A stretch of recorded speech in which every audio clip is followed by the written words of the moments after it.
സമാധാനം മാനുഷികമായ രീതിയിൽ സാംസ്കാരിക സമാധാനമാണ് നമ്മൾ അനുഭവിക്കുന്നത്. ഇതാണ് ബിബ്ലിക്കൽ പീസ്. അതൊരു സാംസ്കാരിക സമാധാനമാണ്. അതായത് ഇപ്പോൾ നമ്മൾ പോത്തിറച്ചി കഴിക്കണില്ല. ഈ ക്രിസ്ത്യാനിറ്റി ഇവിടെ വിലപ്പോകാഞ്ഞതിൻ്റെ കാരണമെന്നിലൊന്ന്, ക്രിസ്ത്യാനിറ്റിയും കൊണ്ട് വന്നവൻ്റെ കയ്യിൽ ഒരു ഇറച്ചിയും ഒരു കുപ്പി കള്ളും പിന്നെ ഒരു തോക്കൊക്കെ കയ്യിരുന്നതുകൊണ്ടാണ്. സായിപ്പ് ഈ സാധനം എല്ലാം കഴിക്കണമല്ല. ഈ കക്ഷിയല്ലേ ഇത് ഇവിടെ പഠിപ്പിച്ചത്. പഠിപ്പിച്ച സാറ് മാറിപ്പോയി, അതാണ് കുഴപ്പമായിപ്പോയത്. അല്ലെങ്കിൽ ക്രിസ്ത്യാനിറ്റിയെ ഇന്ത്യ മുഴുവൻ അക്സെപ്റ്റ് ചെയ്യണം. കാരണം ഇന്ത്യ ദൈവത്തിന് വേണ്ടി കൊതിക്കുന്ന ഒരു രാജ്യമാണ്. പഠിപ്പിച്ച സാറ് മാറിപ്പോയി, സാറിൻ്റെ സ്വഭാവം മാറിപ്പോയി. അതാണ് ബൈബിളിന് പറ്റിയത്. പഠിപ്പിക്കുന്ന സ്ഥലത്ത് പഠിപ്പിക്കാതെ പഠിപ്പിക്കേണ്ടാത്ത സ്ഥലത്ത് കൂടെ പഠിപ്പിച്ചു. പദാർത്ഥത്തെ ദൈവമായി കാണുന്ന ഒരു ജനതയാണ് ഇവർ. മിക്കവാറും ആംഗ്ലോ സാക്സൺസ് അല്ല, കന്നിബാൻസ് അല്ലേ, മനുഷ്യൻ തിന്നണ ഒരു ജാതിയാണ്.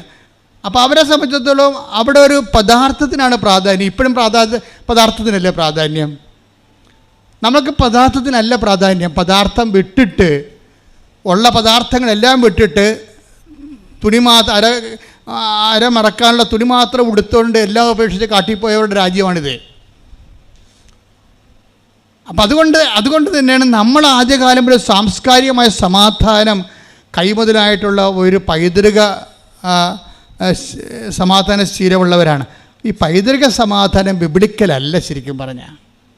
അതാണ് വിഷയം. കേവല സമാധാനത്തിൻ്റെ അകത്ത് വരുന്ന ഈ സാംസ്കാരിക കൾച്ചറൽ പീസ് എന്ന് പറയുന്ന സംഭവം ആണ് പൊതുവെ. നിങ്ങൾ തെറ്റിദ്ധരിക്കരുത്. ഇന്ത്യക്കാരോട് സമാധാനം എന്ന് പറഞ്ഞാൽ അവരുടനെ പറയും യുദ്ധമില്ലാത്ത അവസ്ഥ, ആൾക്കാരോട് ധാരണയോടെ പെരുമാറുന്ന അവസ്ഥ. അതല്ല ബിബ്ലിക്കൽ പീസ്. അതല്ല ബൈബിളിൻ്റെ സമാധാനം എന്ന് പറഞ്ഞാൽ. സമാധാനം എന്താണ്? സ്നേഹം, ആനന്ദം, സമാധാനം, ക്ഷമ. പരിശുദ്ധാത്മാവിൻ്റെ ഫലമാണ് സമാധാനം. പരിശുദ്ധാത്മാവിൻ്റെ ഫലമെന്ന് പറഞ്ഞാൽ എന്താണ്? എന്തെല്ലാം ക്രൈസിസ് സംഭവിച്ചാലും ആത്മാവ് അതിനെ കൺവേർട്ട് ചെയ്തിട്ട് കൃപയായിട്ട് കൺവേർട്ട് ചെയ്തുകൊണ്ടിരിക്കും. അപ്പോൾ ഇപ്പം ഞാനൊരു അപ്പാപ്പനെ പറഞ്ഞ കാര്യം പറഞ്ഞില്ലേ, 4 പേരും വയനാട് ഉരുൾപൊട്ടലിൽ മരിച്ചു. അവർക്ക് മണ്ണിടാൻ വേണ്ടി മാത്രമാണ് ഞാൻ അവശേഷിക്കണമെന്നൊരു അപ്പാപ്പൻ പറഞ്ഞില്ലേ. അപ്പോൾ അപ്പാപ്പൻ ഈ വിഷയത്തെ എല്ലാം ഒത്തിരി തീയിലൂടെ വന്ന് വെയിലത്ത് വാടാതെ നിൽക്കുന്നതാണ്. പക്ഷേ ഈ സഹനമല്ല ശരിക്കും പറഞ്ഞാൽ ക്രിസ്ത്യൻ സഹനം എന്ന് പറയണത്. ഈ സഹനത്തിനെ കൺവേർട്ട് ചെയ്യണം. എങ്ങനെ കൺവേർട്ട് ചെയ്യും? ക്രിസ്തുവിൻ്റെ നാമത്തിൽ. ക്രിസ്തുവിൻ്റെ നാമം എന്ന് പറയുന്ന ഒരു കൺവേർഷൻ ഫോർമുലയാണ്. എന്നിട്ട് ക്രിസ്തു സഹിച്ച സഹനത്തിൻ്റെ കൂടെ ചേർത്ത് വെച്ചിട്ട് ദൈവത്തെ തന്നിരിക്കുന്ന അന്നു വേണ്ട ആഹാരം പോലെ ഈ ഭൂമിയിൽ ജീവിച്ചപ്പോൾ നമുക്ക് കിട്ടിയ നന്മയുണ്ട്, തിന്മയുണ്ട്. എല്ലാത്തിനുമാണ് നമ്മൾ നന്ദി പറയണത്. എല്ലാത്തിനും നന്ദി പറയുന്ന നമ്മളെ സമാധാനം എന്ന് പറയുമ്പോൾ ഇപ്പോഴേ 12:18 റോമ അല്ലേ, സാധിക്കുന്നിടത്തോളം എല്ലാവരോടും സമാധാനത്തോടെ വർത്തിക്കുക. ഇപ്പോൾ വീട്ടിൽ ശത്രുതയുണ്ട്, അയൽവാസികളുമായി ശത്രുതയുണ്ട്, കുടുംബത്തിലും അല്ലെങ്കിൽ ഓഫീസിലൊക്കെ ഇഷ്യൂസ് ഉണ്ട്. ആ ഇഷ്യൂസ് ഇപ്പോഴും നിങ്ങൾ ഉടമ്പടി 3 പുതുക്കിയിട്ടും ആ പഴയ ശത്രുവായിട്ട് തന്നെ ഇപ്പോഴും നിലനിൽക്കുക. പിന്നെ പുതുക്കണേ എന്തിനാ? നിങ്ങൾ ഉടമ്പടി 3 പുതുക്കി വെള്ളയായെന്ന് പറഞ്ഞിട്ട് നിങ്ങൾ വെള്ളയായില്ലല്ലോ, പേപ്പർ മാത്രമല്ലേ വെള്ളയായുള്ളത്. ആ പഴയ ശത്രുവായിട്ട് ഇപ്പോഴും ഇരിക്കുകയല്ലേ. മിണ്ടാത്തോട് നിങ്ങൾ മിണ്ടുന്നില്ല, സംസാരിക്കാത്തോട് നിങ്ങൾ സംസാരിക്കണില്ല, ഇടപെടാത്തോട് നിങ്ങൾ ഇടപെടുന്നില്ല. ചില ആൾക്കാരെ കാണുമ്പോൾ തീളെ കുത്തിയ പോലെ മോന്ത വെക്കുന്നു, എന്നിട്ട് ഉടമ്പടി വെള്ള. എൻ്റെ അമ്മ എന്തൊരു വെള്ളം ഇരിക്കത്. പുതുക്കുമ്പോൾ സൂക്ഷിക്കണം. ഓരോ പുതുക്കവും പരിശുദ്ധാത്മാവിലേക്കുള്ള ഒരു പുതുക്കമാണ്. ശ്രദ്ധിക്കട്ടെ. ഹല്ലേലൂയ.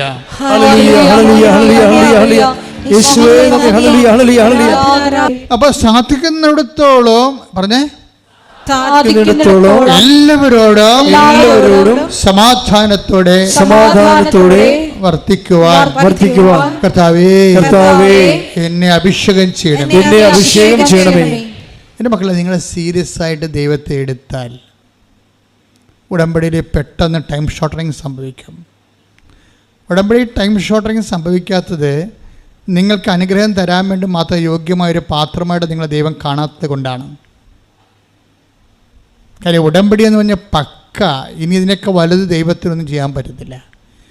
വീണ്ടും ക്രിസ്തു ജനിക്കുകയും മരിക്കുകയും ചെയ്താലും തൻ്റെ സാന്നിധ്യത്തെ ലോകാവസാനം വരെ ഉറപ്പ് വരുത്താൻ കുർബാന സ്ഥാപിക്കുന്നതിനൊക്കെ വലിയൊരു ഉടമ്പടി ചെയ്യാൻ പറ്റത്തില്ലെന്ന് പറയുന്ന പോലെ തന്നെയാണ് ഉടമ്പടി എന്നുള്ള സംവിധാനം. നമുക്കറിയാം, നമ്മളുടെ ഒരു ജീവിതത്തിൽ നമ്മുടെ ഒരു വിഷയത്തിൽ നമുക്ക് ഇപ്പം നിങ്ങളൊരു കൊട്ട വീട്ടിലൊക്കെ ഇരിക്കുമ്പോൾ നിങ്ങളിപ്പോൾ മഴയൊക്കെ മാറിയപ്പോൾ മുഴുവൻ ഇപ്പം മഴയും കാറ്റും കഴിഞ്ഞപ്പോൾ മുഴുവൻ കമ്പും കോലും ഒക്കെ ആയിട്ട് മുറ്റം മുഴുവനും ചീഞ്ഞ ഇലയും അതിലൊക്കെ കൂടി നിറഞ്ഞ് നിങ്ങളിതെല്ലാം ഒറ്റക്ക് നിന്നുകൊണ്ട് ഇതെല്ലാം വരണ്ടി എടുത്തിട്ട് കൊട്ടയിലൊക്കെ നിറച്ച് നിങ്ങൾക്ക് പറമ്പിൽ കൊണ്ടുപോയി കുഴി കൊണ്ടുപോയി കളയണം. നിങ്ങൾക്കിത് എടുത്തിട്ട് പൊങ്ങണില്ല, കാര്യം 5-10 കിലോ ഉണ്ട്. അപ്പോൾ നിങ്ങളെന്ത് പറയും? ഈ ചവറെല്ലാം മണ്ണെല്ലാം കൂട്ടിയിട്ട് ചെളി മണ്ണെല്ലാം കൂട്ടിയിട്ട് നിങ്ങൾ കുഴി കൊണ്ട് ഇടണം. നിങ്ങൾക്ക് എടുത്തിട്ട് പൊങ്ങണില്ല, നിങ്ങളെന്ത് ചെയ്യും? ആരെങ്കിലും വിളിക്കും, മകനെ വിളിക്കും, മകളെ വിളിക്കും, ഭർത്താവിനെ വിളിക്കും, ഭാര്യനെ വിളിക്കും. എന്തിനാണ് വിളിക്കണത്? ഈ ഈ കൊട്ടയുടെ തളയില്ലേ, അപ്പുറത്തെ പിടിയിലൊന്ന് പിടിച്ചോളാൻ പറയും. അതല്ലേ കറക്റ്റ്? അപ്പം നിങ്ങളുടെ ഭാരം ഷെയർ ആകുന്നു. ഇത് തന്നെയാണ് ഉടമ്പടി. എന്താ കാര്യം? നിങ്ങളുടെ ഭാരത്തിന് അപ്പുറത്ത് പിടിക്കാൻ ഒരാൾ, അതാളെ പിടിക്കുന്ന ആരാണ്? ക്രിസ്തു. കൈയടിക്കട്ടെ, ശ്രദ്ധിക്കട്ടെ.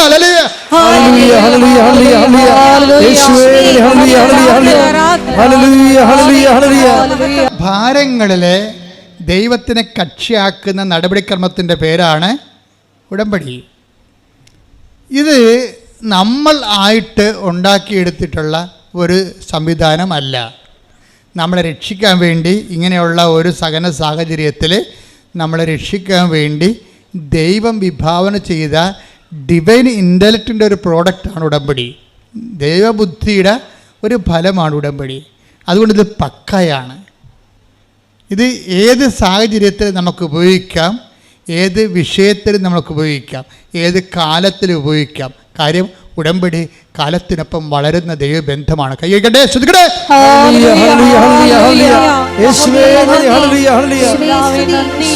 നമുക്ക് 2 തരത്തിൽ ദൈവാനുഭവത്തെ സമീപിക്കാൻ പറ്റും. ഒന്ന് ജ്ഞാനമാർഗത്തിലൂടെയാണ് നമ്മൾ, പിന്നെ ഭക്തിമാർഗമുണ്ട്, കർമ്മമാർഗമുണ്ട്. അതെല്ലാം ഇന്ത്യൻ മാർഗങ്ങളാണ്. പണ്ട് പോലെ നമ്മുടെ ഋഷിവര്യന്മാരുണ്ടാക്കിയ മാർഗങ്ങളാണ്. ലോകത്തിലുള്ളതാണ്. ലോകത്തിൽ പണ്ട് പോലെ ഉള്ളത്. ഇവരിതിനെ ഐഡൻറ്റിഫൈ ചെയ്തു, ഋഷികൾ ഇതിനെ ഐഡൻറ്റിഫൈ ചെയ്തു. ഇന്നത്തെ ഒരു ജ്ഞാനമാർഗം അതാണ്. ഈശോ വരുമ്പോൾ ഈശോ എന്ന് പറയണത്, ഈ നിങ്ങൾ അറിയാത്തതിനെ ആരാധിക്കുന്നു, ഞങ്ങൾ അറിയുന്നതിനെ ആരാധിക്കുന്നു. രക്ഷ എന്ന് പറയുന്ന ക്രിസ്തു ആരാണ്? ആരാധിക്കുന്നതിലാണ് ക്രിസ്തു വരണത്.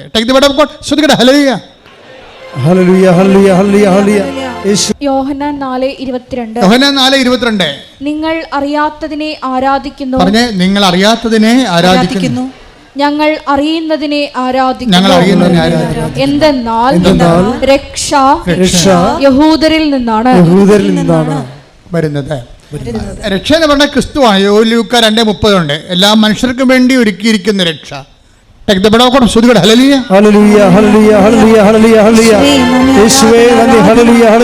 ലൂക്ക 2:30 എന്തെന്നാൽ സകല ജനതകൾക്കും വേണ്ടി അങ്ങ് ഒരുക്കിയിരിക്കുന്ന രക്ഷ എന്റെ കണ്ണുകൾ കണ്ടുകഴിഞ്ഞു.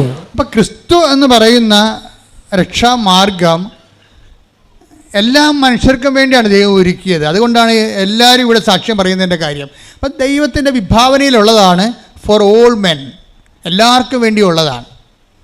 ഇനി എന്താ സംഭവം എന്ന് വെച്ച് കഴിഞ്ഞാൽ, എൻ്റെ ഈ ജ്ഞാനമാർഗ ധ്യാനത്തിൽ നിങ്ങൾ കേട്ടുകൊണ്ടിരിക്കുന്നത് എങ്ങനെയാണ് ഉടമ്പടി നമ്മൾ അറിവോടുകൂടി ഉടമ്പടി ആക്ടിവേറ്റ് ചെയ്യണത്. അച്ഛൻ പറഞ്ഞ് കൊച്ചി പോകാൻ, കൊച്ചി പോയച്ഛൻ വന്നത് എന്തിനാണ് പോയതെന്ന് വന്നപ്പോഴാണ് തിരക്കണത്. അയ്യോ, എന്തിനാണ് എന്നെ കൊച്ചി പറഞ്ഞ് വിട്ടതെന്ന് മനസ്സിലായില്ലേ? അതുപോലെ ഉടമ്പടി എടുക്കുന്നവരുണ്ട്. അച്ഛൻ പറഞ്ഞ് പത്രം കൊടുത്തു, ക്ലിയർ, ഓരോ പ്രശ്നമില്ല. അച്ഛൻ പറഞ്ഞ് രോഗികളെ കാണാൻ, രോഗികളെ കണ്ട്. അച്ഛൻ പറഞ്ഞ് പൊതിച്ചോറ് കൊടുക്കുക, ഞാൻ പറഞ്ഞിട്ടില്ലേ? നിങ്ങൾക്ക് ഭക്ഷണമില്ലാത്തവർക്ക് ഭക്ഷണം കൊടുക്കണം, വസ്ത്രമില്ലാത്തവർക്ക് വസ്ത്രം കൊടുക്കണം. ഇപ്പം നിങ്ങൾ തന്ന മുഴുവൻ വസ്ത്രങ്ങളും ഞങ്ങൾ കൊണ്ട് വയനാട്ടിൽ കൊടുത്തു. ഇനിയും കുറേ ഇരിപ്പുണ്ട്. കാര്യം അടിയന്തര സാഹചര്യങ്ങളിൽ ആളുടെ കയ്യിലും വസ്ത്രം ഉണ്ടാകത്തില്ല. നിങ്ങൾക്കറിയാവില്ല, ആടെ കയ്യിലുണ്ടാകത്തില്ല. അപ്പോൾ മനുഷ്യൻ നമ്മുടെ സമൂഹത്തിന് അത് നിങ്ങൾക്കറിയാവില്ല, എന്ത് ഒരു വിഷയം വരുമ്പോൾ വേദന അല്ലെങ്കിൽ ദുരന്തം അത് മതവും ജാതിയും നോക്കിയിട്ടാണ് വരുന്നത്. അങ്ങനെയല്ല, പ്രകൃതിയിൽ എപ്പോഴും ഇത് ഉണ്ടാവും. കർത്താവ് പണ്ടേ പറഞ്ഞിട്ടുണ്ട്, ലോകത്ത് നിങ്ങൾക്ക് ദുഃഖങ്ങൾ ഉണ്ടാകും.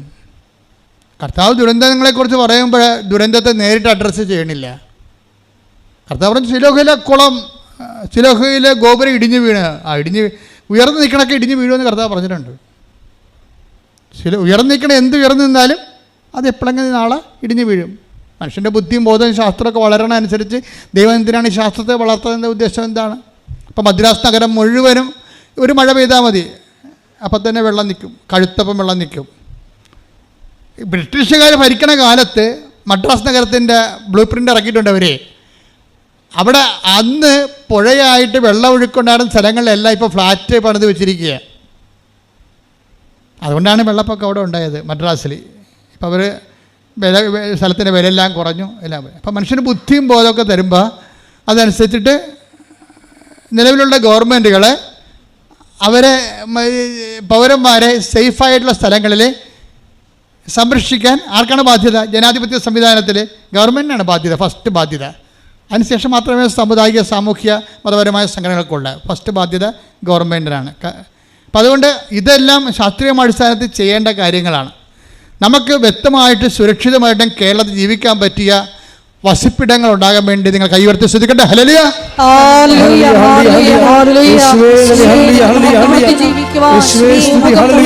ലൂക്കാ 13:4 ശ്രദ്ധിക്കട്ടെ. ഹല്ലേലൂയ.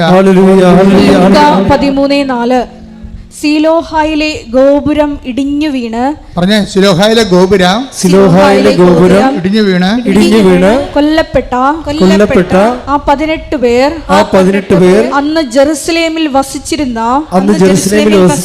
എല്ലാവരെയും കാൾ കുറ്റക്കാരായിരുന്നു എന്ന് നിങ്ങൾ വിചാരിക്കുന്നുവോ? അല്ല എന്ന് ഞാൻ പറയുന്നു. പശ്ചാത്തപിക്കുന്നില്ലെങ്കിൽ നിങ്ങൾ എല്ലാവരും അതുപോലെ നശിക്കും. അപ്പൊ ഈശോ ഇങ്ങനെ ഉണ്ടാകുന്ന ഒരു പ്രകൃതി ദുരന്തം അല്ലെങ്കിൽ മനുഷ്യനിർമ്മിതമായ ദുരന്തം, മാൻമെയ്ഡ് കലാമിറ്റി ഉണ്ടാകുമ്പോൾ ആ കലാമിറ്റിയെ സമീപിക്കുന്നത് നിത്യതയുമായിട്ട് കണക്ട് ചെയ്താണ്. എന്താ കാര്യം? ഇങ്ങനെ ഓരോ ദുരന്തങ്ങൾ കേൾക്കുമ്പോൾ നിങ്ങൾ എന്ത് ചെയ്യണം? ആദ്യം പശ്ചാത്തപിക്കണം. ആ ദുരന്തം നമ്മൾക്ക് സംഭവിക്കാതിരിക്കാൻ വേണ്ടി എന്ത് ചെയ്യണം? നിങ്ങൾ അനുതപിക്കണം. അനുതാപവും സംരക്ഷണവും തമ്മിൽ ബന്ധപ്പെട്ട് കിടക്കുകയാണ്. ബൈബിളിൻ്റെ ഒരു ബയോളജി വർക്ക് ചെയ്യണത് നമ്മുടെ അനുതാപം. നിങ്ങളോട് ഞാൻ എന്താ പറഞ്ഞത്? നിങ്ങൾ 2 ആഴ്ച കൂടുമ്പോൾ കുമ്പസാരിക്കണം. ഒന്ന് തിരക്ക് നോക്കി എത്ര പേർ കുമ്പസാരിച്ചിട്ടുണ്ടെന്ന്. കാത്തലിക്സിനാണ് അത് ബാധകമായിട്ടുള്ളത്, അത് കൗദാശിയത് കൊണ്ട്. നിങ്ങൾ തിരക്ക് നോക്കി എത്ര പേർ കുമ്പസാരിച്ചിട്ടുണ്ടെന്ന്. ഉടമ്പടി എടുത്തിട്ട് പോലും കുമ്പസാരിച്ചിട്ടില്ലെങ്കിൽ എന്തൊരു കാണ്ടാമൃഗമായിരിക്കും ആ അവതാരം. ഭയങ്കര ബുദ്ധിമുട്ടായിരിക്കും അത്. ഉടമ്പടി എടുത്തിട്ട് പോലും, ഉടമ്പടി ഇവിടെ 2 ആഴ്ചയിൽ കുമ്പസാരിക്കാമെന്ന് പറഞ്ഞ് ഇവിടെ വലിയ വായിൽ വർത്തമാനം പറഞ്ഞിട്ട് പ്രഖ്യാപിച്ചിട്ട് പോയിരിക്കുകയാണ്. നിങ്ങളോട് ഞാനത് എന്താ അങ്ങനെ പറഞ്ഞതെന്നറിയാവോ? അതായത് നമ്മുടെ വിശുദ്ധിയും ദൈവസംരക്ഷണവും തമ്മിൽ ഇൻ്റർകണക്റ്റഡ് ആണ്. ദൈവത്തിന് നമ്മൾ ഒരു റീച്ച് കിട്ടണമെന്നുണ്ടെങ്കിൽ ഒന്നുമില്ലെങ്കിൽ എന്താണ്? ദൈവത്തിന് റീച്ച് കിട്ടാൻ പറ്റിയ രീതിയിൽ നമ്മളെ തന്നെ പ്ലേസ് ചെയ്യണം. ഇത് ഭയങ്കര സീരിയസ് വിഷയമാണ്. ഒരു പോലീസുകാരിൽ നിന്ന് ക്ലാസ് എടുക്കണം കണ്ടിട്ടില്ലേ? മുങ്ങിത്താഴാൻ പോകുന്നവനെ നിങ്ങളെ പിടിക്കരുത്, ഭക്ഷണം കഴിക്കില്ലാതെ നമുക്ക് 30 ദിവസം താമസിക്കാം, പ്രാണവായു ഇല്ലാതെ 3 മിനിറ്റ് താമസിക്കാൻ പറ്റത്തില്ല. മുങ്ങിച്ചാകാൻ പോകുന്നവർ നിങ്ങൾ പിടിക്കാൻ പോയാൽ അവൻ കയറി നിങ്ങളെ പിടിക്കും, രണ്ടും ചാകും. അപ്പോൾ ഇങ്ങനെ ഓരോരോ തരം ക്ലാസ്സുകൾ മനുഷ്യരാശിക്ക് പറഞ്ഞുകൊണ്ടിരിക്കുകയാണ്, മനുഷ്യ സമൂഹത്തിൽ പറഞ്ഞുകൊണ്ടിരിക്കുകയാണ്. ഏറ്റവും വലിയ പ്രൊട്ടക്ഷൻ എന്താണെന്ന് വെച്ച് കഴിഞ്ഞാൽ, ദൈവത്തിന് ഇപ്പോൾ മുങ്ങി ചാകാൻ പോകുന്നവരാണെങ്കിലും അവരെ സംരക്ഷിക്കാൻ വേണ്ടി ഉള്ള ചില പ്രത്യേകമായ മുങ്ങൽ മാർഗങ്ങളും അവരെ പിടിക്കേണ്ട സ്ഥലങ്ങളൊക്കെ ഉണ്ട്. അതുപോലെ നമ്മൾക്ക് ദൈവത്തിന് നമ്മളെ സംരക്ഷിക്കാൻ പറ്റിയ ഒരു സേഫ് കോർണർ നമ്മൾ ക്രിയേറ്റ് ചെയ്യണം. എങ്ങനെ? വിശുദ്ധിയിലൂടെയാണ് ക്രിയേറ്റ് ചെയ്യണത്. മനസ്സിലായില്ലേ? വിശുദ്ധിയും പ്രൊട്ടക്ഷൻ സംരക്ഷണവും തമ്മിൽ ബന്ധമുണ്ട്.